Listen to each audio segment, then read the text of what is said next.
excluding cross products. So when you define cross products, by default, all the possible combinations or all the listed bins of the individual components will be crossed together.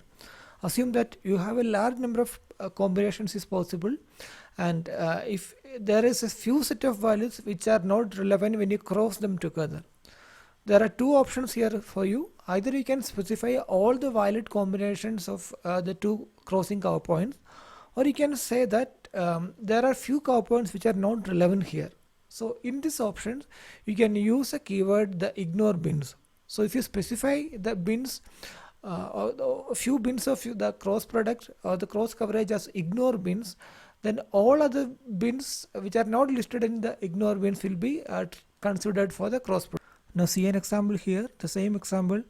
I have listed few bins are ignore bins here. Instead of using the keyword bins, I have used keyword ignore underscore bins.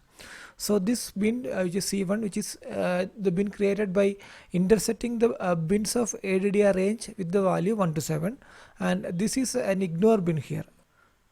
The next bin C3 is again an ignore bin, and it is the bins of ADDR range dot low range. So all these bins, that is the lower range bins, which is the value set 1, 2, 3, will be ignored here. And in the same way, this bin C6 is also given as an ignore bin.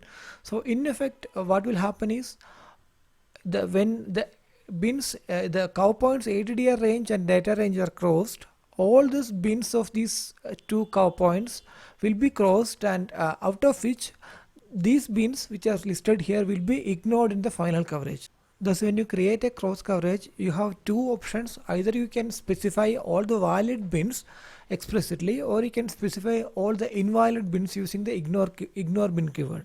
So using the ignore bin keyword is a nice way of creating cross coverage points, by which you can simplify the problem of creating all the valid combination and just list down the invalid combinations if they are less.